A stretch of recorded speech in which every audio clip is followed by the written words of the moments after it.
তুমি আমাকে তুমি যে কেসটা ইনভেস্টিগেশন করছো সেই ব্যাপারে একটু বলো, তুমি কতটা ইনভেস্টিগেশন করেছো আর কতটা বাকি আছে তুমি সেটা আমাকে একটু।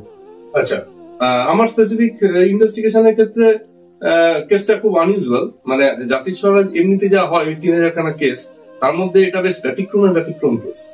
হ্যাঁ, দেখা গেছে যে জাতিস্বর কেসগুলোতে বেশিরভাগ ক্ষেত্রেই, তাৎপর্যপূর্ণ সংখ্যাগরিষ্ঠ ক্ষেত্রেই এই জাতিস্বর শিশু যখন যৌবনকালে প্রবেশ করে তখন তার মেমোরি কার্যত ভ্যানিশ হয়ে হয়, 100% মুছে যায়, অথবা ছিটে ফোটা অবশিষ্ট থাকে। হ্যাঁ, তা যেমন একটা কেস বলি, স্টিভেনসনের কেস। তুরস্কতে একটা চাষি মারা গেছিল গুলিবিদ্ধ হয়ে, এবং পরে একটা সাবজেক্ট জন্মেছিল। সে বলেছিল যে এরকম আমাকে গুলি করেছিল অমুক ব্যক্তি।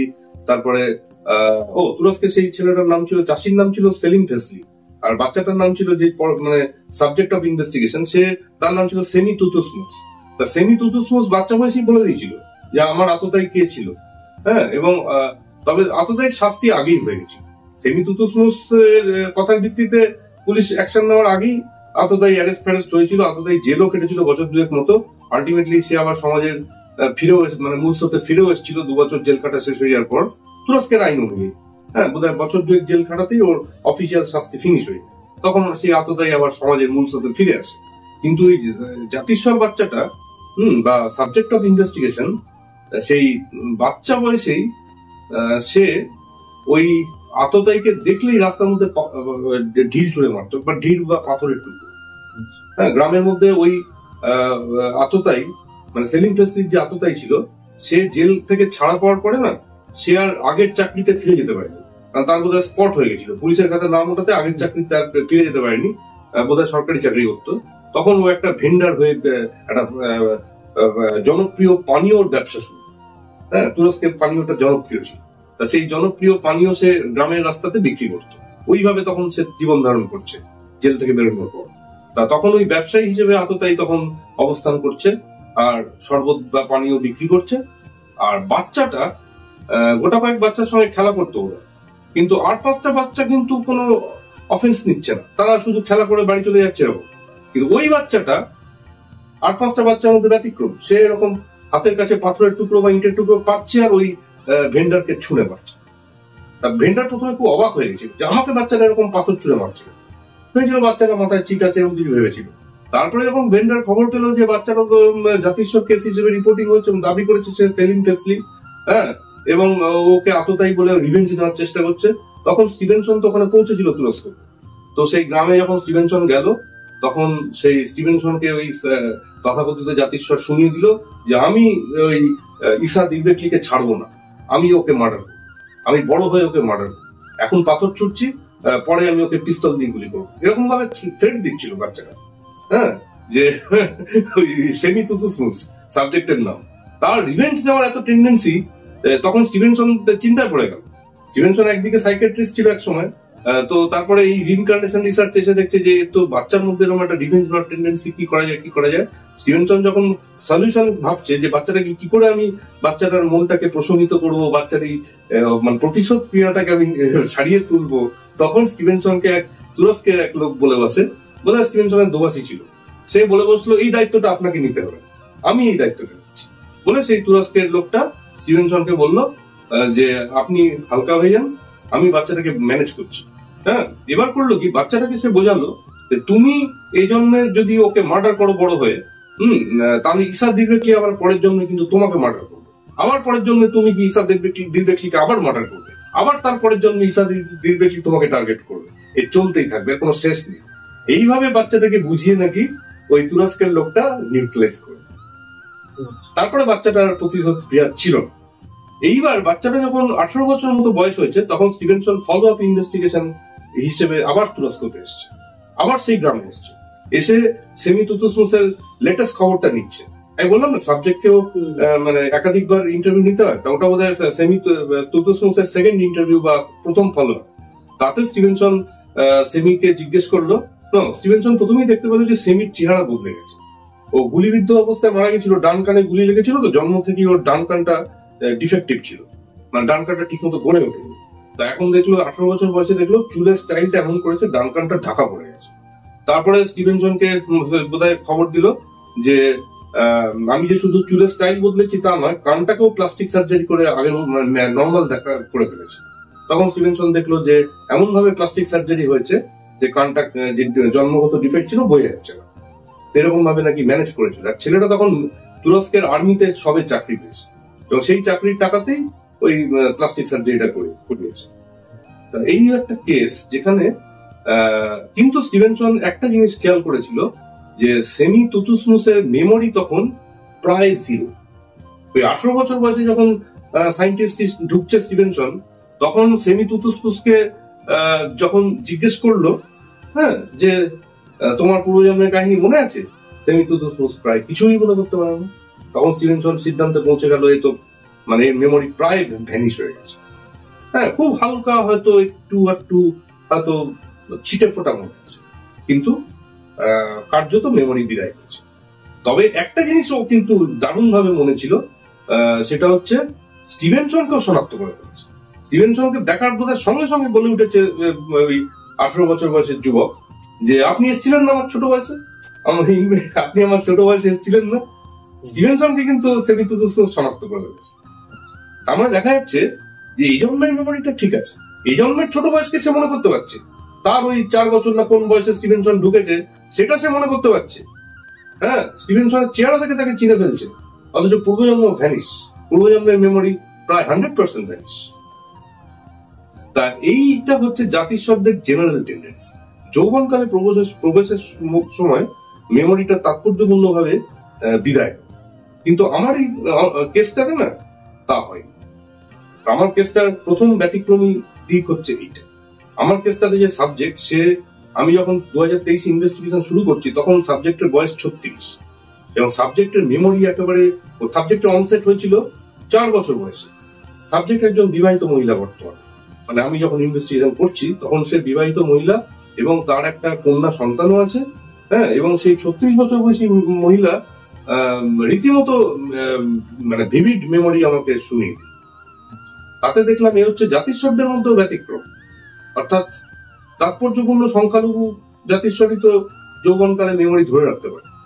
তো এর অনসেট হয়েছে 4 বছর বয়সে। হ্যাঁ, মনে হলো ঠিক সেরকমই মেমোরি এখনো চালু আছে।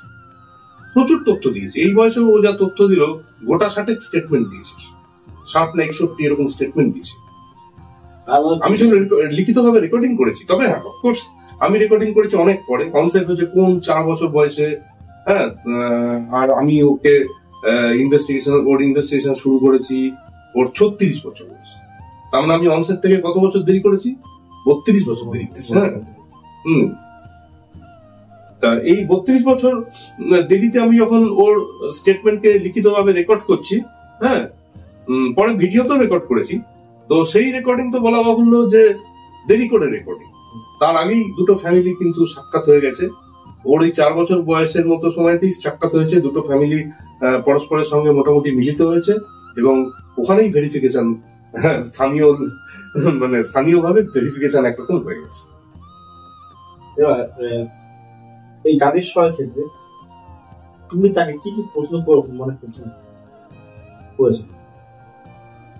আমি না প্রথমে কোনো প্রশ্ন করি, কারণ এখানে একটা ইনভেস্টিগেশন একটা প্রিন্সিপাল আছে, যে প্রিন্সিপালটা জার্নালিস্ট হিসেবে আমি খুব একটা প্র্যাকটিসে দেখিনি।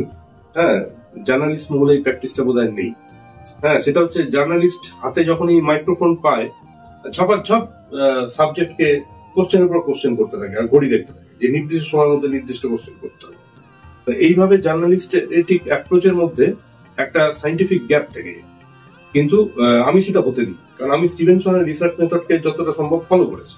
আমি শুরুতেই সাবজেক্টকে কোনো কোশ্চেন সেরকম না করে, হ্যাঁ, প্র্যাকটিক্যালি কোনো কোশ্চেনই করিনি। আমি তাকে শুধু বলেছি যে আমার প্রথম বক্তব্যটা এরকম ছিল যে ফার্স্টে আমি ইন্ট্রোডাকশন দিলাম যে আমার পরিচয়, হ্যাঁ, তারপরে কার কাছ থেকে এরকম, হ্যাঁ, এই অমুক ব্যক্তির কাছ থেকে আপনার খবরটা প্রথম পেয়েছি, এরকম বোধহয় কথাবার্তা বললাম, খুব হালকা ইন্ট্রোডাকশন।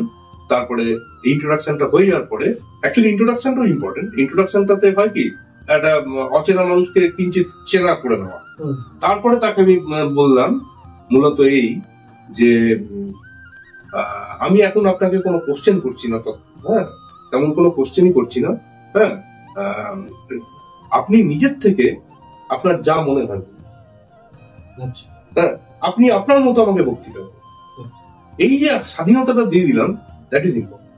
প্রথম ইন্টারভিউতে, in the very first interview, হ্যাঁ বিশেষ করে সাবজেক্টের ইন্টারভিউ যখন আপনি নেবেন, তখন শুরুতে একটা ইন্ট্রোডাকশন করে একটা রিপোর্ট তৈরি করে নেওয়ার পর, অর্থাৎ অচেনাকে কিঞ্চিত চেনা করে নেওয়ার পর তারপরে তাকে ছেড়ে দিতে হয় সে নিজের মতো কথা, তাকে রচনা লিখতে দেওয়া বা মৌখিকভাবে তাকে রচনা লিখতে দেওয়া, এবং তাতে দেখা হয় সে কোত্থেকে স্টার্ট করছে, তার মেমোরির কোন জায়গাটা থেকে সে স্টার্ট করছে, সে কি অ্যাক্সিডেন্টের সময় থেকে বা ওই মৃত্যুর সময়টা থেকে স্টার্ট করছে নাকি অন্য কোনো সময় থেকে স্টার্ট করছে, স্টার্টিং পয়েন্টটাও দেখা হয়।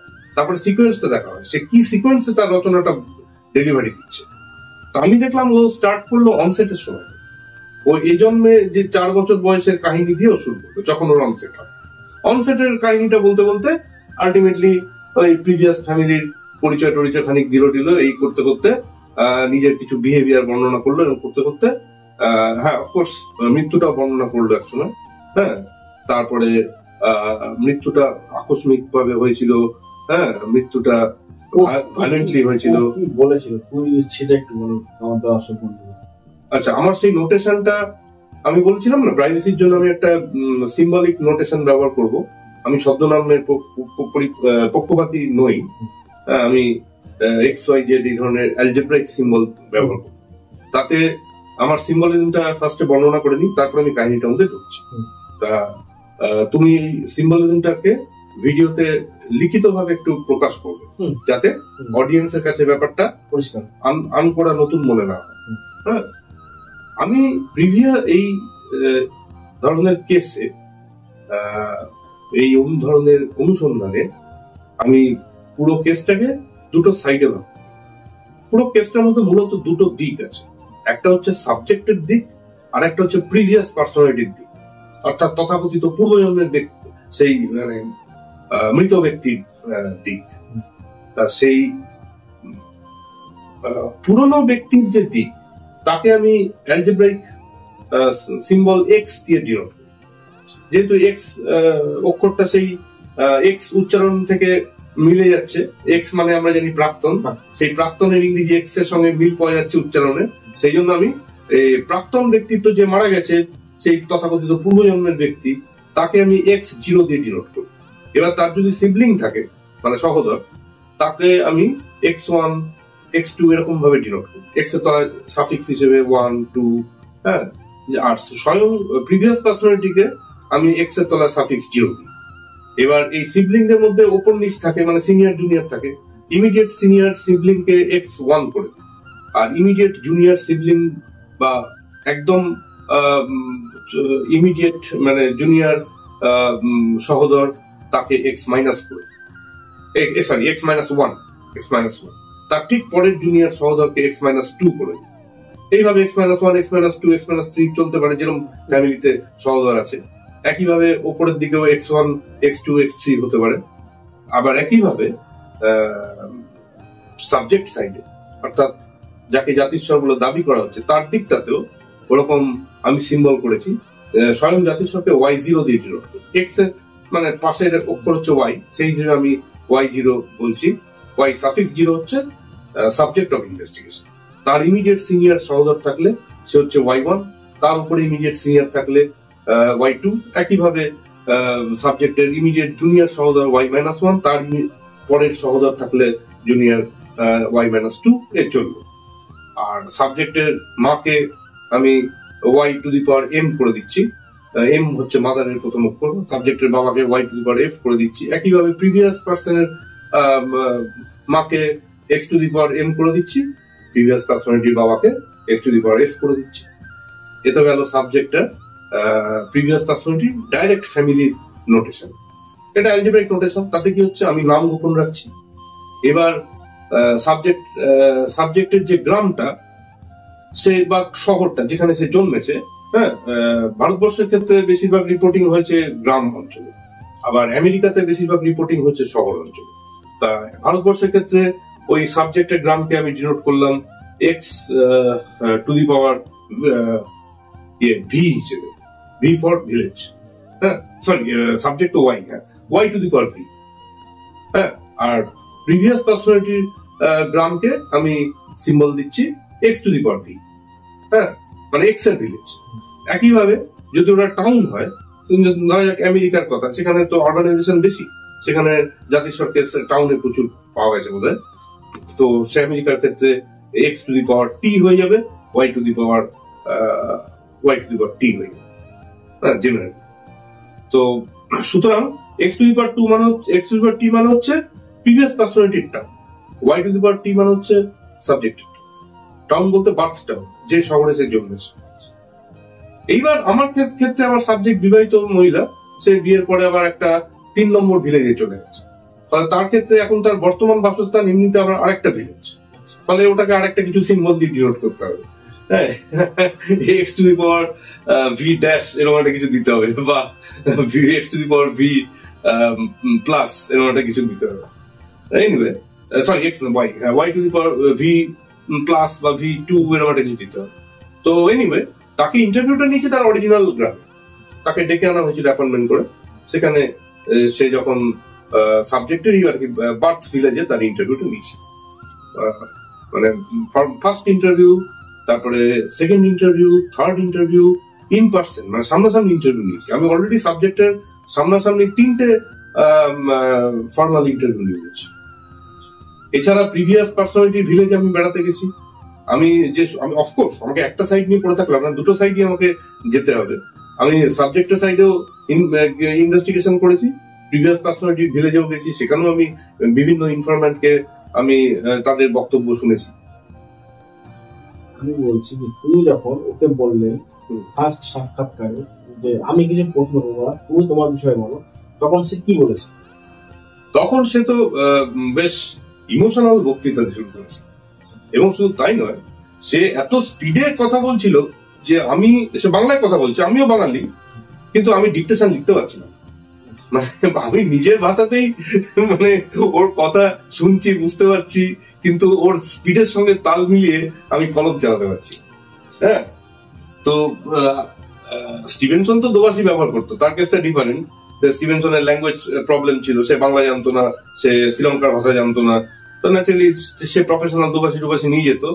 এবং আমার ক্ষেত্রে তো তা না, আমার ক্ষেত্রে ল্যাঙ্গুয়েজ ব্যারিয়ার নেই, সাবজেক্টেরও ল্যাঙ্গুয়েজ বাংলা, আমারও ল্যাঙ্গুয়েজ বাংলা, কিন্তু ল্যাঙ্গুয়েজ ব্যারিয়ার না থাকা সত্ত্বেও আমি লেখালেখি ছেড়ে দিলাম। আমি যখন দেখলাম সাবজেক্ট প্রচন্ড স্পিডে লেকচার শুরু করে দিয়েছে, আমি যেই স্বাধীনতা দিয়েছি আপনি নিজের মতো বর্ণনা করুন, সঙ্গে সঙ্গে ইমোশনাল হয়ে প্রচন্ড স্পিড তুলেছে। তাতে ও এত দ্রুত কথা বলছে যে এমনিতেই মহিলারা জেনারেলি একটু দ্রুত কথা বলে, তার মধ্যে ও আবার একটু যেন আর 5টা মহিলার থেকেও বেশি দ্রুত কথা বলছে। হ্যাঁ, তো তাতে আমি দেখলাম যে বাংলা ভাষা আমি ফলো করতে লিখতে পারছি না। তখন আমি প্যাড আর কলমকে এক জায়গায় রেখে দিলাম, রেখে দিয়ে সিম্পলি নীরব, মানে একদম মানে স্ট্যাচুর মতো দর্শক হয়ে গেলাম, স্ট্যাচুর মতো শুধু নিচক শ্রোতা হয়ে গেলাম, কলম বন্ধ। তারপরে ও যখন বক্তৃতাটা শেষ হলো, একটা মোটামুটি 30 মিনিট মতো বোধহয় বক্তৃতা দিয়েছিল, হ্যাঁ, যেটা কিনা আমি লিখতে পারলাম না। এমনিতে তো টার্গেট থাকে সাবজেক্টের স্টেটমেন্টকে লিখিতভাবে রেকর্ডিং করা, আমার সেটা অফকোর্স টার্গেট ছিল, কিন্তু স্পিডে আমি পারলাম না। আমি খাতা কলম প্যাড নিয়ে গেছিলাম বোধহয়, আমি এক জায়গায় রেখে দিলাম, রেখে দিয়ে একদম স্ট্যাচুর মতো শ্রোতা হয়ে গেলাম। তাতে আমি মাইনুটলি চেষ্টা করলাম কেসটাকে ফলো করা যে শেষ হয়ে গেল, তখন আমার মনে হলো যে কয়েকটা পয়েন্ট আরেকবার শুনলে ভালো হয়। হ্যাঁ, কয়েকটা পয়েন্ট যেন আমি শুনেছি কিন্তু মনে করতে পারছি না, একটু গ্যাপ হয়ে গেছে, যা হয় আর কি, লিখছি না তো আমি এখন, আমি যা শুনছি 100% তো আমি করতে পারছি না। তো 30 মিনিটের মতো বক্তৃতা দিয়েছি। তখন আমি লাস্টে দিনের শেষে বললাম, এবার আপনি একটু আস্তে আস্তে ওই একই বক্তব্য পেশ করুন, আমি এবার খাতা কলমে লিখতে থাকি। বলে আলটিমেটলি আমি খাতা কলমে লিখেছি, পয়েন্ট ওয়াইজ লিখেছি, 1, 2, 3, 4 এভাবে স্টেটমেন্ট হিসেবে, মানে পূর্ণ বাক্যের মতো মোটামুটি পূর্ণ বাক্যে একের পর এক লিখেছি। তাতে আলটিমেটলি ওকে দিয়ে 2বার পড়ালাম, ওর বর্ণনাটাকে দিয়ে রিপিট করালাম প্রথম ইন্টারভিউতে, এবং সেকেন্ড টাইম ওকে বললাম ওটা আপনি আস্তে আস্তে বর্ণনা করুন, আমি যাতে লিখতে পারি। এইভাবে আমি লিখিত করেছি। ও কি বলেছিল? ওর যেটা বলেছিল, ফার্স্টে বললো যে আমি আমার তখন 4 বছর বয়স। আমি উঠোনের মধ্যে, মানে এই জন্মের বাড়িতেই আমি উঠোনের মধ্যে মা বাবা একটা এক ধরনের পাটকাঠি দিয়ে এক ধরনের বোধহয় বেড়া দেওয়ার জন্য দড়ি বাঁধছিল, জমির বেড়া ফেরা। তো সেই দড়ি বাঁধার সময় মা বাবা কষ্ট করে যখন দড়িটাকে টান টান করছে, আমি তখন খেলার ছলে ওটাকে এক থাবড়া দিয়ে দড়িটাকে নামিয়ে দিচ্ছি। হ্যাঁ, বানচাল হয়ে যাচ্ছে। আবার দড়িটাকে নতুন করে বাবা মা তৈরি করছে, আবার আমি থাবড়া দিয়ে ওটাকে ডিসমেন্টাল করে দিচ্ছি। তা আমি তাতে খুব আনন্দ পাচ্ছিলাম বাচ্চা হিসেবে। ও বলছে আমি খুব মজা নিয়ে করছিলাম। এমন সময় আমার মা খুব রেগে গেল। হ্যাঁ, মা বলে উঠলো যে বারবার এরকম ভাবে দড়িটাকে নষ্ট করে দিচ্ছিস, হ্যাঁ, কষ্ট করে বানাচ্ছি। হ্যাঁ, তা আমি শুনলাম না, আমি আবার ওরকম করলাম, দড়িটাকে পুনরায় আমি হাত দিয়ে বানচাল করে দিলাম। তা এরকম বর্ণনা করছিল। তাতে একটা মুহূর্ত বললো যে আমার মা এবার আমাকে সপাটে একটা থাপ্পড় মারল। হ্যাঁ, এইভাবে বারংবার বানচাল করাতে আমার মা ধৈর্য হারিয়ে আমাকে খুব জোরে একটা থাপ্পড় মারলো গালে। তখন আমি মাকে বলে বসলাম যে তুমি আমাকে মারলে, আমি এ বাড়িতে থাকবো, আমার অন্য বাড়ি আছে, আমার আলাদা বাবা মা আছে। হ্যাঁ, এই ধরনের কথা তখন সাবজেক্ট বলেছে, আমাকে শোনালো যে আমি পরিষ্কার বলে দিলাম যে আমি আমার অন্য বাবা মা আছে, হ্যাঁ, আমার আলাদা বাড়ি আছে। তখন আমার মা আমাকে চ্যালেঞ্জ করলো, বললো যে তোর তো বাড়ি এটাই, হ্যাঁ, তোর তো বাবা মা আমরাই, তোর কোথায় আমার বাড়ি আছে? হ্যাঁ, তখন ও বললো আমার বাড়ি অমুক গ্রামে আছে। হ্যাঁ, তখন ওর মা একটু ব্যাপারটাকে বোধহয় তখনও সিরিয়াসলি নেয়নি, যদিও হিন্দু পরিবার, কিন্তু জন্মান্তর বিশ্বাস হিন্দু ধর্মে আছে। কিন্তু যা হয়, হিট অফ দি মোমেন্ট, ওই পার্টিকুলার অন দি মোমেন্ট মানুষের তো অত ধর্মজ্ঞান খেয়াল থাকে না। ধর্মজ্ঞান বলতে অত মানে কি বলবো, গীতার শ্লোক ওই মুহূর্তে মানুষের নাও মনে করতে পারে। হ্যাঁ, ফলে ওর মা ওটাকে ইয়ার্কি ভেবেছিল, বোধহয় বাচ্চা বোধহয় ফ্যান্টাসি থেকে কথাটা বলেছে, কল্পনা থেকে বলেছে, বা এক ধরনের ইয়ার্কির মতো দিকে যে ব্যাপারটা যাচ্ছে, এই ভেবে ওর মা ওকে তখন বলে বসলো যে, এটা সাবজেক্টই বর্ণনা করছে, যে আমার মা তখন আমাকে বলে বসলো যে তোর যদি অন্য বাড়ি থাকে তো ওখানে চলে যা। হ্যাঁ, তোর যদি অন্য বাবা মা অন্য বাড়ি থাকে তো চলে যা, মানে চ্যালেঞ্জের সুরে বলে ফেলেছে। তখনও ব্যাপারটাকে সিরিয়াসলি নেয়নি, ভেবেছে বাচ্চা এক ধরনের শুরু করেছে, মানে বেয়াদবি শুরু করেছে, বা ফ্যান্টাসি নিয়ে কথা বলছে। তো বাচ্চাকে একটুখানি কড়া ভাবে বলে দিই যে তোর যদি অন্য বাড়ি থাকে তো সেখানে চলে যা। হ্যাঁ, তখন ও সাবজেক্ট বলছে, যেই আমার মা আমাকে বললো যে তোর যদি আলাদা বাবা মা থাকে তো সেখানে চলে যা, হ্যাঁ, এরকম কথা শুনেই আমি দৌড়তে শুরু করলো। কোথায় না, নিজের বাড়ির ক্যাম্পাস ছাড়িয়ে, নিজের জমি ছাড়িয়ে, রাস্তা ক্রস করে উল্টো দিকের একটা মাঠে ঢুকে পড়লো। ওই মাঠটা বিশাল মাঠ, আমি দেখেছি, এবং সেই মাঠের মধ্যে দিয়ে তখন গরমকাল মতো, তখন চৈত্র মাস, সাবজেক্টের বর্ণনা চৈত্র মাসের চড়া রোদ্দুর। তা সেই মাঠের মধ্যে দিয়ে ওই বাচ্চা বয়সে সে মানে রীতিমতো দৌড় শুরু করে দিল। প্রসঙ্গত উল্লেখ্য, ওই মাঠের ওপারটাতে প্রিভিয়াস পার্সোনালিটি গ্রাম, হ্যাঁ, বা X to the power V. হ্যাঁ, এক্স হচ্ছে প্রিভিয়াস পার্সোনালিটি সিম্বল দিয়ে অক্ষর, two the power V village. তা এক্স ভিলেজের উদ্দেশ্যে সে তখন দৌড়তে শুরু করছে। হ্যাঁ, এবং সেটা তো অত তখনও লোকে বুঝতে পারেনি যে ও এক্স ভিলেজের উদ্দেশ্যে দৌড়াচ্ছে। লোকে ভেবেছে, ওর মা ভেবেছে যে আমার জমি ছাড়িয়ে, রাস্তা ছাড়িয়ে উল্টো দিকের মাঠে দৌড়চ্ছে বাচ্চাটা কি মিসিং হয়ে যাচ্ছে। তখন ওর মা কিন্তু ভাবতে পারছে না যে x V two the power V এর দিকে এগোচ্ছে, এক্স এর ভিলেজের দিকে ওর ডেস্টিনেশন হয়েছে, এটা কল্পনাতেও আনতে পারছে না। হ্যাঁ, তা এক্স ভিলেজের কথা মাথায় আসেনি, ভাবছে যে আমার ভিলেজটা ছেড়ে দিই। হ্যাঁ, তখন লোক গ্রামবাসীকে ডেকেছে যে আমার বাচ্চা হারিয়ে যাচ্ছে, তাকে উদ্ধার করো। তখন গ্রামবাসী যা হয়, উদ্ধার কার্যে নেমে পড়েছে, রেস্কিউ অপারেশন। গ্রামবাসী তখন একের পর এক ওর পেছনে দৌড় শুরু করেছে, আস্তে আস্তে ক্রাউড হয়ে গেছে, মানে ওর পেছনে এক রাশ মানুষ দৌড়াতে শুরু করেছে। তো সে একটা গ্রামের মধ্যে বা ওই দুটো গ্রামের মাঝখানকার যে মাঠটা, সেই মাঠের মধ্যে একটা উল্লেখযোগ্য দৃশ্য হয়ে গেছে।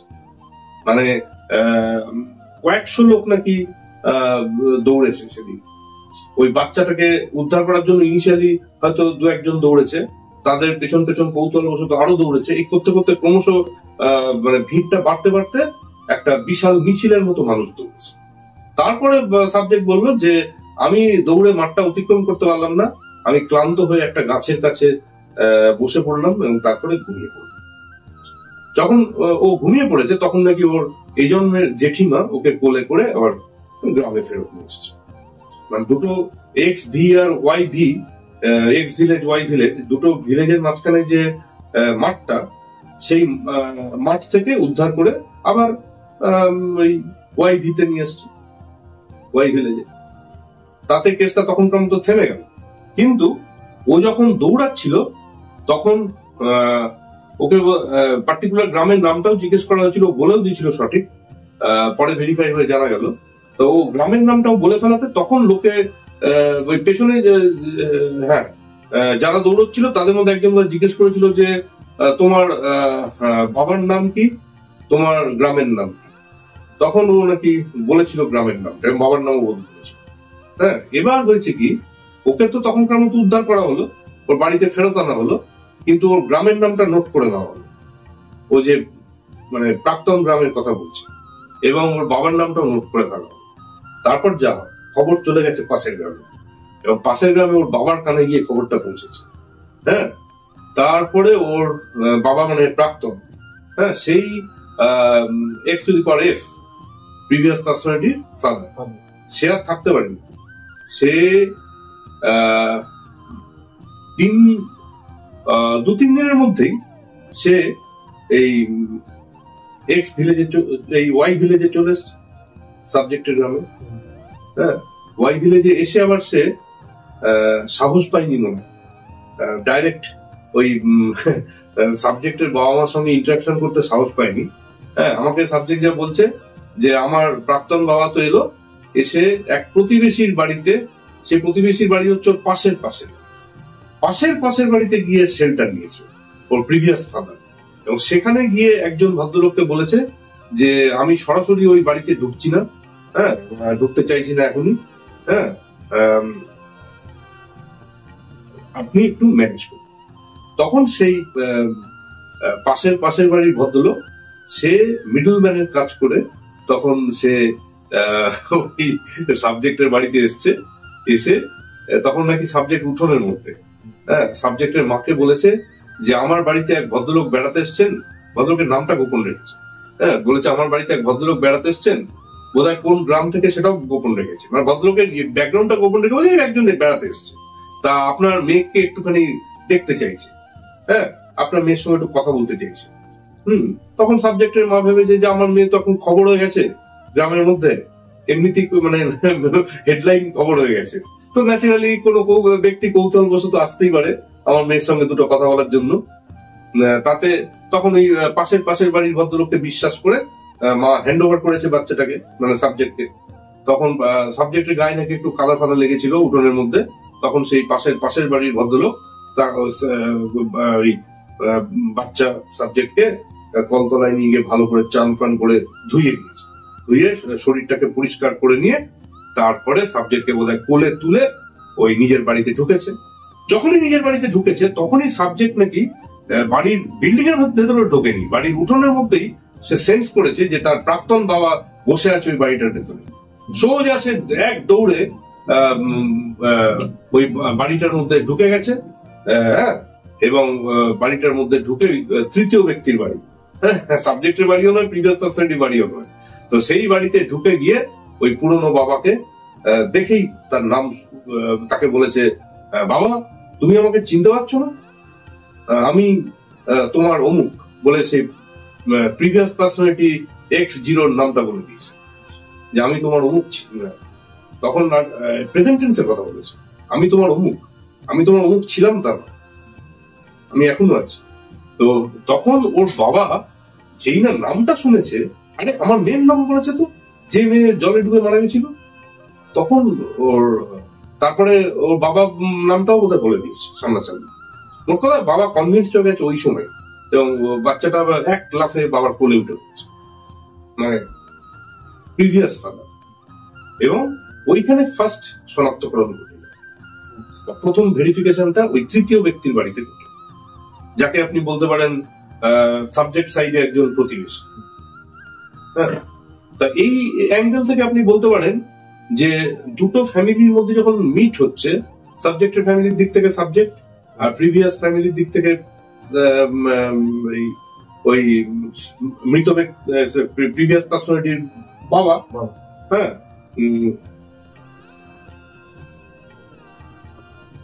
এই মিটিংটার মধ্যে একজন থার্ড পার্টি সাক্ষী ছিল।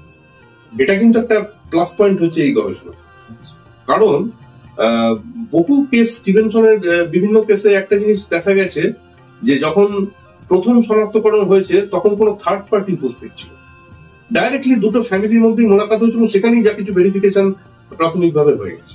তো আমার কেসটাতে একটা ইন্টারেস্টিং ব্যাপার ঘটেছে যে স্টিভেনসনের ওই বেশ কিছু কেসে যেটা হয়ে ওঠেনি সেটা আমার ক্ষেত্রে ঘটেছে, অর্থাৎ আমি যা রিপোর্ট পেলাম তাতে একটা থার্ড পার্টির সামনে প্রথম শনাক্তকরণটা ঘটেছে।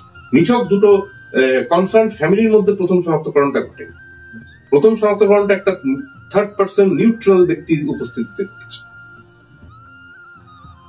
তবে সেই ব্যক্তি এখন বেঁচে নেই, ওই পার্টিকুলার ভদ্রলোক বেঁচে নেই, তার টেস্টিমোনিয়ালটা পাওয়া যায়নি, কিন্তু একটা থার্ড পার্টি দিয়ে প্রথম শনাক্তকরণটা ঘটেছে। এটা আমার কেসের একটা প্লাস পয়েন্ট। তুমি কথায় কথায় বলছিলে যে তারা মৃত্যুর পরে কি হয়েছে বা মৃত্যুর সময় কি হয়েছে সেটা তারা মানে জার্নি করে, সেই বিষয়ে কি তোমার কোনো অভিজ্ঞতা তারা শেয়ার করেছে? মৃত্যুর ঠিক আগে কি হয়েছে এবং ঠিক পরে কি হয়েছে, মানে এটা কি বলতে চাইছো যে ওই প্রিভিয়াস লাইফে মৃত্যুর ঠিক আগের অভিজ্ঞতা এবং মৃত্যুর ঠিক পরেকার অভিজ্ঞতা? হ্যাঁ, এটাও সাবজেক্ট আমাকে বলছে। সাবজেক্ট এটা জানিয়েছে প্রথম ইন্টারভিউতে, প্রথম ওই নিজের মন থেকে দেওয়া বক্তৃতার মধ্যেই বলে দিয়েছে যে ও আগের জন্মে, ও বলছে যে আমি আগের জন্মে তখন ক্লাস 2-তে পড়তাম, বয়স 7 বছর ছিল, আমার মা আমাকে এরকম মুড়ি খেতে দিয়েছিল, দাওয়ায় বসে মুড়ি খেতে দিয়েছিল, আর বাড়ির কাছেই একটা পুকুর ছিল। তো আমি ওই মুড়িটা খেতে খেতে, একটা পাত্রে করে মুড়িটা খেতে খেতে আমি খুব আনন্দে পুকুর পাড় দিয়ে হাঁটছিল। তা এরকম হাঁটতে হাঁটতে মুড়ি খাচ্ছি, সেই সময়তে হঠাৎ পুকুর পাড়ে কয়েকজন ছেলে খেলা করছিল, তাদের মধ্যে একটা ছেলে ছুটে এসে আমাকে এক ধাক্কা, এই আকস্মিক এই ধাক্কা দেওয়াতে আমি পুকুরের জলে পড়ে গেলাম এবং জলে ডুবে মারা গেছিলাম।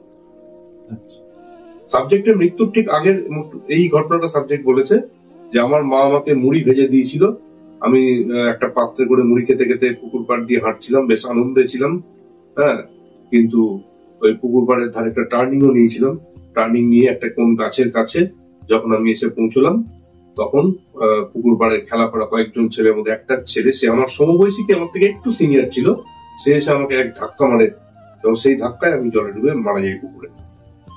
হ্যাঁ,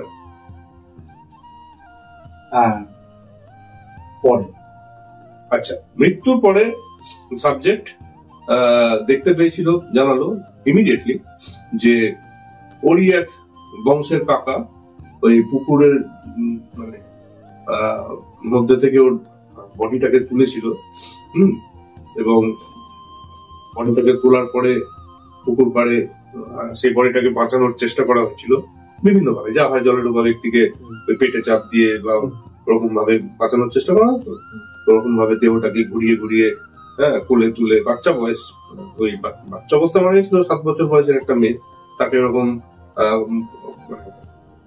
কোলে তুলে ঘুরিয়ে বা বিভিন্ন ভাবে তাকে তার শরীর থেকে জল বার করার চেষ্টা হয়েছিল, বাঁচানোর চেষ্টা হয়েছিল, কিন্তু সমস্ত চেষ্টাই ব্যর্থ হলো এবং সেটা উপলব্ধি করার পরে বিরাট শোক শুরু হয়ে গেল। এটাও নাকি পরিষ্কার দেখতে পেয়েছি এবং কান্নার আওয়াজও শুনতে পেয়েছি, অথচ তখন দেহ ছিল। ও বর্ণনা করছে আমি বিদেহী অবস্থাতেই আমি দেখতে পাচ্ছি এবং শুনতে পাচ্ছি যে বহু লোক কান্নাকাটি করছে, আমার প্রাক্তন বাবা রীতিমতো কান্নাকাটি করছে, পাগলের মতো কান্নাকাটি করছে, বাবা মেয়েদের মতো গলার কণ্ঠস্বর করে কাঁপছিল। হ্যাঁ, তারপরে একের পর এক লোক কান্নাকাটি করেছে, বর্ণনা করলো এবং বর্ণনা করলো যে বহু মানুষ তখন জমায়েত হয়েছিল আমার সেই মৃত্যুর দিকটা, বিরাট গ্যাদারিং, তারও সংখ্যা ছিল বিশাল, বললো কয়েকশো লোক জমা হয়েছে, পুরো গ্রাম যেন উপচে পড়েছিল। প্রিভিয়াস পার্সোনালিটি গ্রাম, বাচ্চা জলাটুকু মারা গেছে, অপঘাতে মৃত্যু, এইভাবেও বর্ণনা করেছিল। তারপরেও বর্ণনা করেছিল ওর ডেড বডিটাকে একটা সময় পুকুর পাড় দিয়ে মানে লোক হাঁটতে হাঁটতে নিয়ে গেল, হ্যাঁ, নিয়ে গেল হচ্ছে পুকুরটার একটা প্রাণ পূর্ব দিকে বোধ হয়, একটা মাঠের মধ্যে নিয়ে গেল, হ্যাঁ, পুকুরটা ছাড়িয়ে বোধ হয় জমির বাইরে, ওই সেই জমির বাইরেটা আলাদা মাঠ ছিল, এই মাঠটা ওই দুটো গ্রামের মাঝখানটা মাঠ না, আরেকটা আলাদা মাঠ ছিল। তা সেই মাঠের যখন সবে নিয়ে যাওয়া হয়েছে, ওই সময় একটা পার্টিকুলার গাছের কাছে ডেড বডিটাকে মাটি চাপা দেওয়া হয়েছিল, কারণ হিন্দু মতে নাকি নিয়ম ছিল যে 18 বছরের কম বয়সে মৃত্যু হলে তাকে দাহ করতে, সেই হিসেবে বাচ্চা মেয়ের দেহটাকে মাটি খুঁড়ে মাটি চাপা দেওয়া হয়েছিল। না, মাটিও বোধ হয় মাটি খুঁড়েছিল কিনা জানি না, বোধ হয় ডাইরেক্ট মাটি চাপা দিয়েছিল না কিছু, মোট কথা মাটি চাপা দেওয়া হয়েছিল। এটাও বলছি যে আমার দেহটাকে মাটি চাপা দিতে দেখলাম এবং অমুক গাছের কাছে সেটাকে মাটি চাপা দেওয়া হয়েছিল। পরে নাকি সেই গাছটা ভেরিফাই হয়েছে, মিলে গেছে। একইভাবে মৃতদেহটাকে তোলবার পরে বাঁচানোর চেষ্টা করার পরে যখন হাল ছেড়ে দিল, তখন মৃতদেহটাকে যে গাছের কাছে রাখা হলো, হ্যাঁ, সেই গাছটাও নাকি সঠিকভাবে শনাক্ত হয়েছে। সেই গাছের নামও বলে দিয়েছিল যে আমাকে আমার মৃতদেহটাকে একসময় ওই কাঁঠাল গাছের কাছে রাখা হয়েছিল, এরকমটা বলেছিল।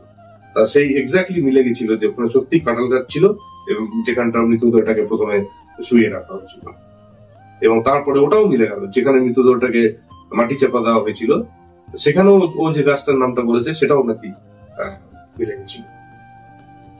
আর লোকে সত্যি কান্নাকাটি করেছিল, প্রচুর পরিমাণ লোক কান্নাকাটি করেছিল এবং জল থেকে তোলার পর বাঁচানোর চেষ্টা হয়েছিল রীতিমতো, এগুলো মিলে গেছে। এবং ওর বাবা কান্নাকাটি করতে করতে গড়াগড়ি খেয়েছিল, এটাও জানা গেছে, অন্য ইনফরমেন্টের কাছ থেকে জানা গেছে। ও যে এই পুরো জন্ম পেল, যে ও আরেকটা শরীরে এসে প্রবেশ করলো, সেই বিষয়ে কি ও কিছু জানিয়ে গেছে, কিভাবে আসলো তার এই? অ্যাকচুয়ালি এরপরেও খানিকটা সাইলেন্ট পিরিয়ড গেছে মনে হলো, অর্থাৎ ওই সমাধি মতো হয়েছে, তারপরে সময়টা কিভাবে কেটেছে আর কোনো তেমন বর্ণনা পাওয়া যায়। ওখানে বহুকাল ছিল মনে হয়। তারপরে ওই গাছটার কাছে যেখানে সমাধি হয়েছিল, মেবি ওখানে হয়তো বহুকাল ছিল, ওই জায়গাটার ডিটেলটা পাওয়া যায় না। তবে ও বললো যে একটা সময় ওখানে আমার এই জন্মের যে বর্দা, সে ওরকম গরুর জন্য ঘাস কাটতে আসছিল ওই গাছটার কাছে, ওই মাঠে আসতো এবং ঘাস কাটতে, ঠিক ওই গাছটার কাছে যখন ঘাস সংগ্রহ করছে, তখন আমার আত্মা ওই ঘাসে ভর করে বা ঘাসের সঙ্গে সঙ্গে ওর ওই আমার বর্তমান দাদাকে আমি ফলো করি, হ্যাঁ, এবং বর্তমান দাদা যখন ঘাস কেটে বাড়ি ফিরছে ওয়াই ভিলেজে, সাবজেক্টের ভিলেজে, তখন ওই ওর আত্মাও নাকি সেই সময় ওই নতুন ভিলেজে, ওই ভিলেজে ঢুকলো এবং ওই বাড়িতে ঢুকলো, তারপরে ওর জন্ম হয়। মানে ওই ওর বর্তমান যে দাদা, সে পার্টিকুলার বর্দা, সে ঘাস কাটতে এসেছিল গরুর জন্য, সেই ঘাসে করে, মানে ঘাসের সঙ্গে ও ওই দাদাকে ফলো করতে, মানে ঘাসের সঙ্গে ওর আর কি ওর দাদাকে ফলো করতে থাকে। ঘাসটা বোধহয় দাদা বস্তায় ভরে, ও ঘাসের সঙ্গে বস্তায় ঢুকে যায় এবং তারপরে দাদা বস্তা নিয়ে নিজের বাড়ি যায়, ও ওই বাড়িতে ঢোকে, তারপরে ঘাসটাকে রিলিজ করে। ওই বাড়িতে কি কেউ মানে প্রেগন্যান্ট অবস্থা ছিল? বাড়িতে সে সময় কেউ প্রেগন্যান্ট অবস্থায় ছিল কিনা আমি সেটা জিজ্ঞেস করি, তবে এটা পরিষ্কার বুঝলাম যে ও বলতে চাইছে সাবজেক্ট যে আমার ওই দাদার সঙ্গেই আমি এই বাড়িতে ঢুকলাম, হ্যাঁ, ঘাসটাকে মিডিয়াম, হ্যাঁ, ঘাসটাকে যেহেতু আমার দাদা ক্যারি করছিল, ফলে আমি ঘাসের সঙ্গে আছি, এবার আমিও সেই হিসেবে দাদার সঙ্গে আছি এবং আমি ঢুকে গেলাম এই বাড়িতে। তারপরে আমার জন্ম হয়েছে কোনো একটা সময়। এখন কি অবস্থা? হ্যাঁ, এই কোশ্চেনটা বোধহয় আমি জিজ্ঞেস করতে ভুলে গেছি যে ওই সময় বাড়িতে কোনো প্রেগনেন্ট ছিল কিনা। অবশ্য সাবজেক্ট কোনো পার্টিকুলার টাইম সাল ফাল বলেনি যে কোন সালে ওই ঘাসের মধ্যে সে ঢুকলো, সেই বা জন্মের অবছর আগে সে ঢুকলো, এইসব কিছু তো বলেনি। মানে আমি পার্টিকুলার টাইমটা কি করে আইডেন্টিফাই করবো যে অমুক সালে কেউ প্রেগনেন্ট ছিল কিনা ওই বাড়িতে, তা সে অমুক সালটা তো আমি বলতে পারছি না। হ্যাঁ, তবে একটা জিনিস হচ্ছে, ওর দাদা ওরকম ঘাস কাটতে কোন সালে গেছিল। ওর দাদার যখন আমি ইন্টারভিউ নিয়েছিলাম, পার্টিকুলার দাদা, তখন তাকে জিজ্ঞাসা করেছিলাম যে আপনি এরকম ঘাস কাটতে যেতেন, আপনি কি ওই পাশের গ্রামটাতে যেতেন, হ্যাঁ এরকম আপনি কি এরকম ঘাস কাটতে যেতেন? তখন ও বলেছিল হ্যাঁ ঘাস কাটতে আমি যেতাম, হ্যাঁ আমি রীতিমতো ঘাস কাটতে যেতাম। তা সেই সময় বোধহয় আমিও জিজ্ঞেস করলাম আপনি যখন ওরকম ঘাস কেটে বাড়ি ফিরছিলেন, হ্যাঁ সে সময় কোনো বিশেষ অভিজ্ঞতা হচ্ছিল, কোনো স্পন্দন, কোনো ঝাঁকুনি, যেরকম ঘাস কেটে আপনি বাড়ি ফিরছেন হঠাৎ আপনার শরীরটা কেঁপে উঠলো, ওরকম কিছু অনুভূতি হয়েছিল? সাবজেক্ট তো দাবি করেছে এরকম ঘাসে করে সে এসেছিল, আপনার কাটা ঘাসে করে এসেছিল আপনার সঙ্গে। তা ও আমাকে বললো আমি বস্তায় করে ঘাস নিয়ে আসতাম, তা আমার ওরকম কোনো অনুভূতি, শরীরে ঝাঁকুনি হলো বা বস্তাটা কেঁপে উঠলো, হ্যাঁ এরকম হতে পারে। আমাদের দেহটা পঞ্চভূতের তৈরি, হয়তো ওর দাদার মধ্যে আত্মাটা এসেছে বা ঘাসে বস্তা করে এসে ওর বাড়িতে স্থান নিয়েছে। হয়তো ওর দাদার তখন বিয়ে হয়ে গেছে, সে হয়তো বাচ্চা কাচ্চার জন্য প্রস্তুতি নিচ্ছে, তখন হয়তো সঙ্গম করা, যখন সঙ্গম হয় তখন হয়তো সেই আত্মাটা হয়তো তার আলাদার মধ্যে প্রবেশ করে সে জন্ম মানে নিয়েছে, এরকম হতে পারে। যাই হোক, আমি সেই দাদাকে প্রেগনেন্ট থাকলে, একটা মানুষ যদি প্রেগনেন্ট থাকে, সে পেটে যে বাচ্চা তার মধ্যে তো অলরেডি আত্মা তো অবশিষ্ট রয়েছে, উপস্থিত রয়েছে। ওর দাদা তখনও বিয়ে হয়নি, দাদা বেশ অল্প বয়স থেকে এবং ঘাস কাটত। হ্যাঁ, আমি যতদূর বুঝলাম যে ওর দাদা যে টাইমটাতে ঘাস কাটতে গেছিল সে পার্টিকুলার সালটা জানা যায় না, কিন্তু এটা জানা গেছে যে তখনও ও মোটামুটি বেশ অল্প বয়স, মানে বিয়ে শাদী তখনও হয়নি। মানে আমার যেটা ধারণা, সে হয়তো ওখানে স্টে করেছে, বিয়ে হয়েছে বা বাচ্চা কাচ্চা হয়েছে, সে হয়তো সেখানে ওয়েট করে গেছে, বাচ্চা কাচ্চা না হওয়া তখন হয়েছে, হয়তো সেখানে গিয়ে সে উপস্থিত হয়েছে। এটা একটা হতে পারে। আর ওর দাদা কোন সালে গেছিল সেটা আঁচ করা মুশকিল, কারণ ওর দাদা এরকম ঘাস কাটতে যাওয়াটা বোধহয় বছরের পর বছর এরকম রেওয়াজ ছিল। তাহলে ও কোন পার্টিকুলার ইয়ারে ওই ওর দাদার সঙ্গে ও এসছে সেটা নির্ণয় করা যাচ্ছে। হ্যাঁ, ওর দাদা যদি একটা নির্দিষ্ট সাল, ধরা যাক 1986 সালে সে যদি ঘাস কাটতে গেছিল ওই একটা বছরেই, তাহলে আমি একটা বলতে পারতাম যে ও আচ্ছা এই প্রবেশটা ঘটেছে 1986-তে। কিন্তু ওর দাদা, আমি যা বুঝলাম ওর দাদা বছরের পর বছর ওরকম ঘাস কাটতে গেছে। আপনি বললেন মহিলার বয়স 36 বছর, আপনার সাথে ওর দাদার সাক্ষাৎ হয়েছে, ওর দাদার এখন বয়স কত? ওর দাদা ওর থেকে 10 বছর ছিল না। এখন সাবজেক্টের বয়স 37 হয়ে গেছে।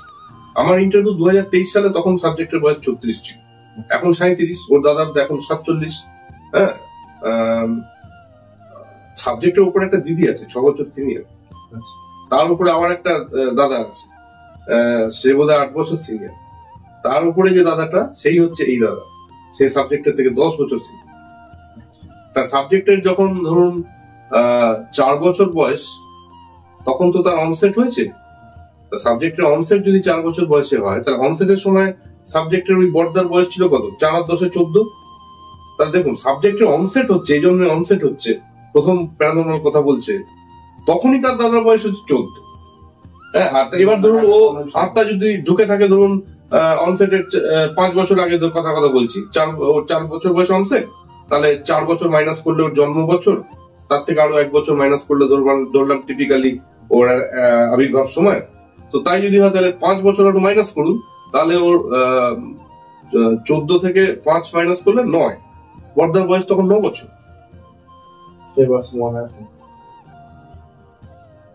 ওই অল্প বয়স থেকে ওর ঘাস কাটতো।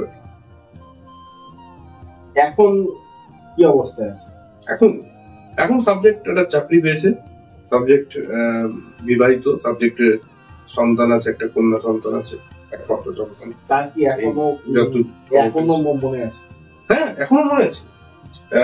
আমি যখন আমেরিকাতে রিপোর্ট করেছি, তাতে আমি যা চেক করেছি লেটেস্ট ইমেলে, আমাকে ইউনিভার্সিটি অফ ভার্জিনিয়াতে ওই স্টিভেনসনের ডিপার্টমেন্টের এখন যিনি হেড, স্টিভেনসন তো বেঁচে নেই, স্টিভেনসনের উত্তরসূরি হিসেবে যিনি আছেন, তিনি আমাকে ইমেলে লিখেছেন যে বেশ একটা ইন্টারেস্টিং প্যারাগ্রাফের একটা ইমেল, মূল বয়ানটা, তাতে গোটা চারেক সেন্টেন্স, তার একটা সেন্টেন্স হচ্ছে but it is very interesting, যে সাবজেক্ট এখনো স্মরণ করছে এত স্মৃতি। লেখাটার মূল মানে হচ্ছে, লেখাটা প্রথম দিকে এরকম হয়েছে যে থ্যাংক ইউ ফর শেয়ারিং, আমাকে প্রথমে থ্যাংক ইউ দিয়ে প্রথম বাক্যটা, পরের বাক্যটা এরকম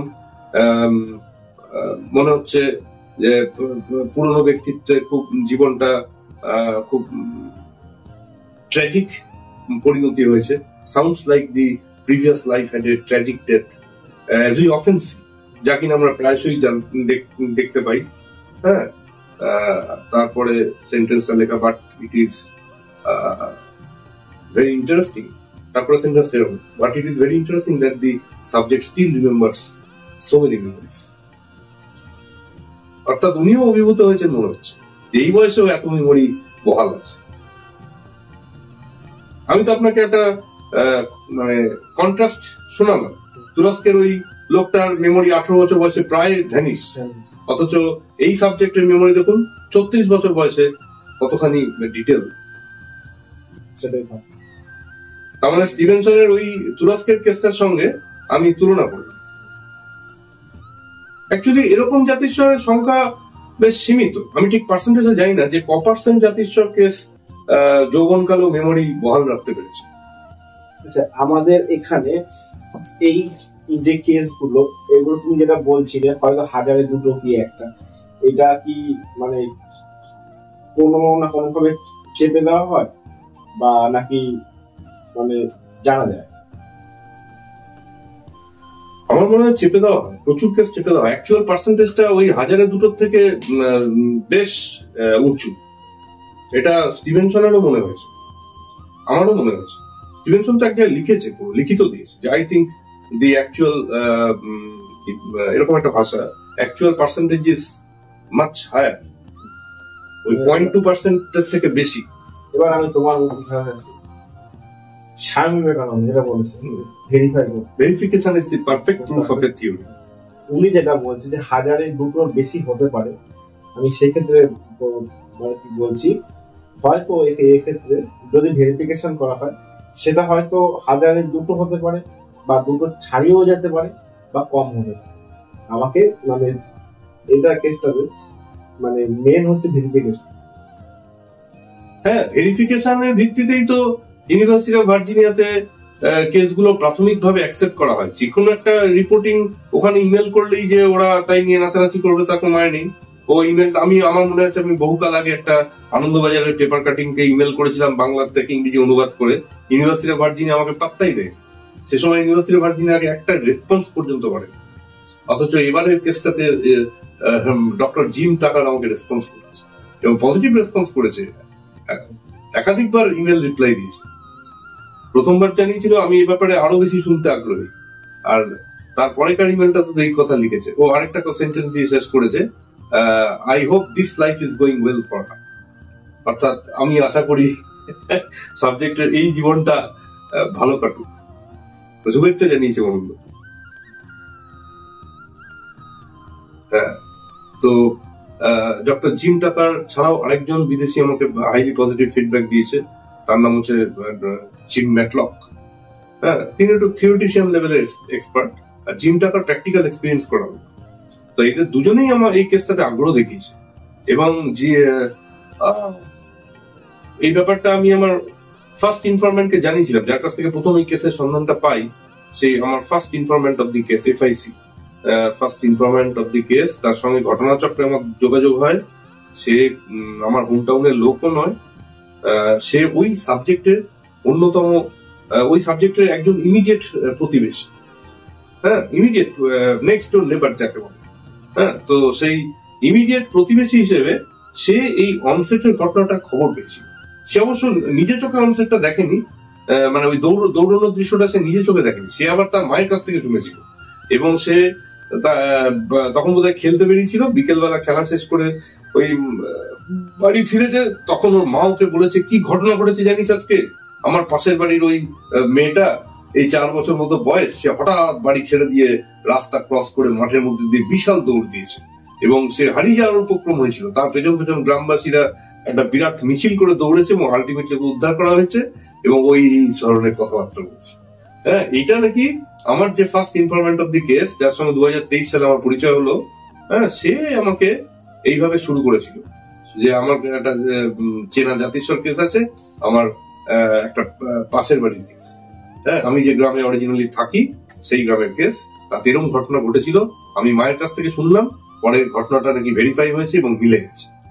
ও যা যা বলেছে সবই নাকি মিলে গেছে এবং ওই পাশের গ্রামে গেছিল, সেখানে গিয়ে ভেরিফিকেশন হয়েছে, এই ধরুন বা ওই দুটো ফ্যামিলির মধ্যে ভেরিফিকেশন হয়েছে, মিলে টিলে গেছে। তবে আপনি আপনার মতো যদি অনুসন্ধান করতে চান তাহলে বলুন, আমি ব্যবস্থা করে দিতে পারি। আপনি কি আগ্রহী আছেন? তখন আমি বললাম যে হ্যাঁ, আমি আগ্রহী আছি, তবে আমি সাইন্টিফিক্যালি ইনভেস্টিগেট করব। তারপরে উনি আমাকে পারমিশন করে ওই সাবজেক্টের সঙ্গে যোগাযোগ করেন। এইভাবে আমার ইনভেস্টিগেশন শুরু হয়। এখন তোমার সাথে সাবজেক্টের কিরকম? সাবজেক্টের সঙ্গে এখন পজিটিভ রিলেশনই আছে। পজিটিভ বলতে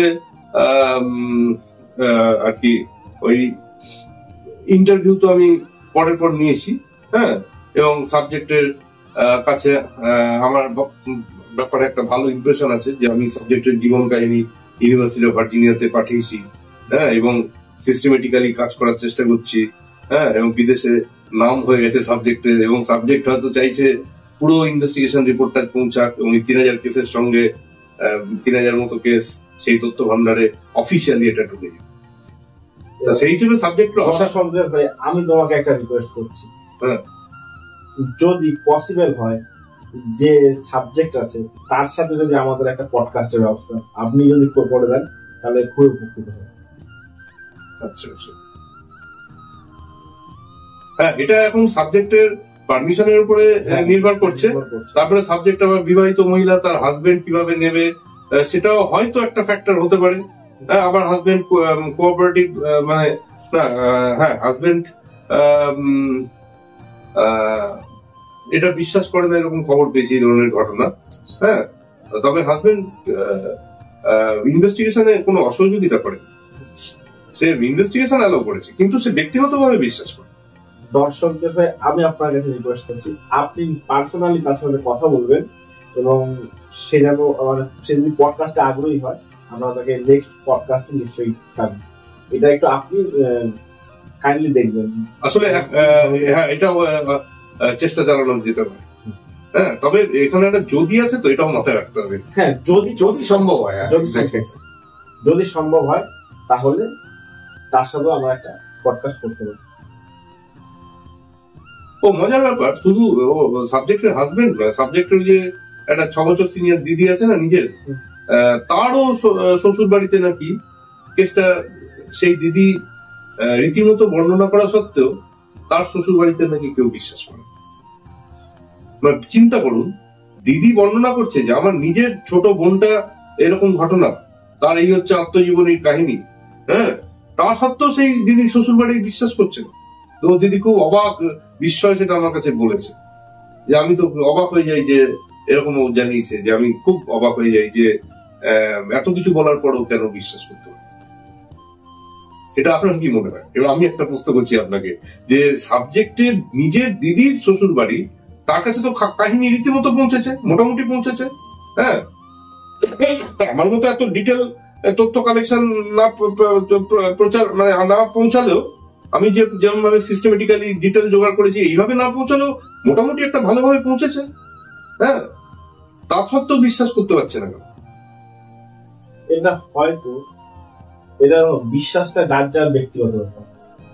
ও হয়তো এরকম বিশ্বাস করছে না, বা এটা যেহেতু ছোটবেলায় ঘটেছে, এবার এখন এবার কিছু ঘটনা হয় ঘটে, একটু বলে, কেউ হয়তো বাড়িয়ে বলে, তখন আমি একটু শুনলাম, এবার আমি আবার যখন বলছি তখন একটু বা নিয়ে বললাম, এরকম কিছুটা হতে পারে, সেই জন্য আমি বিশ্বাস করছে না। সেটা হতেই পারে। তো ঘটনাটা এরকম সচরাচর কি হয়, একটা ঘটনা ঘটেছে, একটা এক লাইনের ঘটনা ঘটেছে, আমি আপনাকে বললাম, আপনি একজনকে বলছেন, সেটা 1.5 লাইন হলো, ঠিক আছে? এবার আপনি যাকে বলছেন সে আবার আরেকজনকে বলছে, তখন সেটা 2 লাইন হয়ে গেল। এরকম করতে করতে যখন ঘটনাটা যাচ্ছে, সেটা দেখা গেল 10 লাইনের হয়ে গেল। ব্যাপারটা বুঝলেন? সেই সন্দেহটা থেকে গেছে যে ওর যদি যাই বলুক তার মধ্যে অতিরঞ্জিত আছে কিনা, তার মধ্যে মানে বাস্তব ইয়েটা যার যার বিশ্বাস ব্যক্তিগত ব্যাপার। এই আজকে আমাদের পডকাস্টটা হচ্ছে, এটা হয়তো কেউ বিশ্বাস করবে, কেউ হয়তো বিশ্বাস করবে না, বা কারোর প্রশ্ন থাকতেই পারে। ধরুন পুনর্জন্ম নিয়ে সেরকম বলছে যে আমি আগের জন্মে এই ছিলাম, এই ঘরে ছিলাম, এই বাড়িতে আমার ছিলাম, এই আমার মা বাবা ছিল, এই আমার মানে দাদু দিদা ভাই বোন ছিল। সেখানে বলছে না যে আমি আগের জন্য সাপ ছিলাম বা কুকুর ছিলাম বা গরু ছিলাম। মানুষের যত মত তত পথ। একটা ব্যাপার কি, অধিকাংশ মানুষ পূর্বজন্ম স্মরণ করতে পারে না, অন্তত নাম ঠিকানাতে আটকে যায়। আমি তো আমার ক্ষেত্রে কোনো নাম ঠিকানা খুঁজে পাই, হয়তো ছিটে ফোটা স্বপ্ন মনে থাকে, কোন একটা ছোট বয়সে স্বপ্ন দেখেছি, সেই স্বপ্নটা এখনো মনে আছে, এরকম গ্লিম্পস কিছু পাওয়া যেতে পারে। কিন্তু এমন কিছু তথ্য আমি মনে করতে পারছি না যেটা দিয়ে আমি একটা নির্দিষ্ট মৃত ব্যক্তিকে ট্র্যাকিং করে তার সঙ্গে মানে ভেরিফিকেশন অর্গানাইজ করতে পারি, এই লেভেলে আমি যেতে পারছি না। আমি নাম ঠিকানাই মনে করতে পারছি না, তো তালা চাবি খুলবো কি করে? আমার ঠিকানা হচ্ছে এই ধরনের কেসে তালা এবং চাবির মতো। আপনি যদি কোনো তথাকথিত জাতিস্বর বা ওই আর কি মানে সাবজেক্টের কাছ থেকে যদি নাম ঠিকানা বার করতে না পারেন, কোন সাবজেক্ট যদি অন্য ধরনের কথা বলছে কিন্তু নাম ঠিকানাটা বলতে পারছে না, এরকম যদি হয়, তাহলে কি করে আপনি প্রিভিয়াস পার্সোনালিটিকে খুঁজে বার করবেন? তখন ট্রেসিং করা মুশকিল হয়ে যায়, তখন সেই পুরনো ব্যক্তিত্বকে না ইয়ে করা মুশকিল হয়ে যায়, শনাক্ত করা মুশকিল হয়ে যায়। সেই জন্য আমি ইউনিভার্সিটি অফ ভার্জিনিয়াতে একটা আনন্দবাজারের পেপার কাটিং পাঠিয়েছিলাম না, তাতে একটা জাতিস্বর রিপোর্টিং হয়েছিল। সেখানে কিন্তু আমি একটা জিনিস খেয়াল করেছি যে বাচ্চাটাকে নিয়ে হই হই হলো, বাচ্চাটা কিন্তু পূর্বজন্মের কোনো ব্যক্তির নাম ঠিকানা বলতে পারে, এক্সাক্ট ঠিকানা বলতে পারে। একটা ভারতবর্ষে একটা পার্টিকুলার প্রভিন্স হয়তো বলেছে, কিন্তু এক্সাক্ট ঠিকানাটা বলতে পারেনি, যে কোনো গ্রামের নাম বলেনি, কোনো শহরের নাম বলেনি, মানে স্পেসিফিক ঠিকানা বলেনি। একইভাবে বাচ্চাটা একটা জিপ অ্যাক্সিডেন্টে নাকি মারা গেছিল এরকম একটা ইঙ্গিত করেছে, কিন্তু সেই জিপ অ্যাক্সিডেন্টে কোন ব্যক্তি মারা গেছিল তার কোনো নাম বলতে পারেনি। তো বাচ্চাটা যেহেতু নাম এবং নির্দিষ্ট ঠিকানা বলতে পারেনি, হ্যাঁ, সেই কারণেই বোধহয় ইউনিভার্সিটি অফ ভার্জিনিয়া আমার ইমেলটার কোনো উত্তরই দেয় শেষ হলো। আপনার কাছে এখন সেই পেপার কাটিংটা আছে? হ্যাঁ, আমার কাছে সেই পেপার কাটিংটা এখনো আছে। আপনি ঢুকে পাঠ করে দেখতে পারেন যে কেসটার মধ্যে, ওটাকে আমি কেস বলবো না, অ্যাকাউন্ট বলবো, নিছক অ্যাকাউন্ট। ওটাতে নাম ঠিকানা নেই, ছিল না। আমি যখন ভিডিওটা পোস্ট করব, তাহলে আমি সেই পেপার কাটিংটা ওখানে স্টোর করব। ওটা এত খুদি দেখাবে না ভিডিওতে, ওই পেপার কাটিং দেখে লোকের চোখে চাপ পড়ে যাবে। তাহলে ডাউনলোড লিংক দিতে হবে, কিন্তু ওই ভিডিওর মধ্যে যদি ওই পেপার কাটিং দিতে পারেন, লোকে একটা বাচ্চাটার ছবিটা দেখতে পাবে, কিন্তু একটা ছবি পাবে, কিন্তু ওই লেখার যা বিবরণ তা খুদি দেখাতে পারে। যাই হোক, whatever, that's up to you, আপনি সিদ্ধান্ত নেবেন। কিন্তু আমি যেটা বলছি যে ওখানে না বাচ্চাটাকে নিয়ে এত রিপোর্টিং হলো, জার্নালিস্ট লেভেলে রিপোর্টিং হলো, কিন্তু বাচ্চাটা কোন প্রিভিয়াস পার্সোনালিটির নাম এবং নির্দিষ্ট ঠিকানা বলতে পারে, যার জন্য কেসটা ঠিক সলভ করা যায়, কেসটা মানে শনাক্ত করা যায়নি সেই পুরনো ব্যক্তিত্ব। তাহলে কেসটাকে আপনি বলতে পারেন সাইন্টিফিক্যালি ভেরিফাই করা যায়। হয়তো অনুমান করে আপনার মনে হবে কেসটা অথেন্টিক, কিন্তু সাইন্টিফিক্যালি এস্টাবলিশ করা যায়, যেমন প্রমাণ। এক্স্যাক্টলি,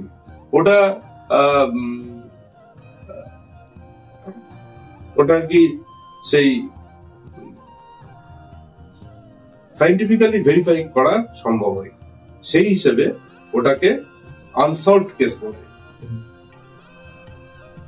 তবে আনসলভড কেসও ইউনিভার্সিটি অফ ভার্জিনিয়া ডিল করে। হ্যাঁ, আনসলভড কেসও ওই 3000-এর মধ্যে কিন্তু স্থান পেয়েছে। ওই 3000 মতো যে কেসের তথ্য ভান্ডার, তাতে কিন্তু আনসলভ কেসের স্থান পেয়েছে, কিন্তু এই আনসলভ কেসটাকে পাত্তাই দিল না। আসলে যেসব আনসলভ কেসে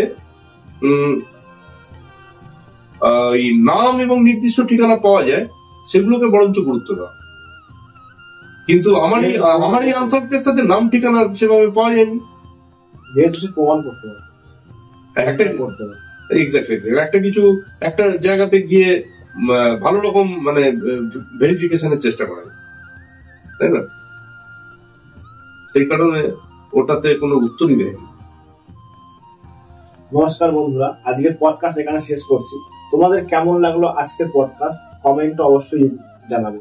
আর তোমাদের চেনা জানার মধ্যে যদি এরকম কোনো ঘটনা ঘটে থাকে তো আমাকে নিশ্চয়ই জানাবে, আমি দাদার সাথে কন্ট্যাক্ট করে তার ইনভেস্টিগেশনের চেষ্টা করব। নমস্কার, ভালো থাকবেন, সুস্থ থাকবেন যদি সম্ভব হয়।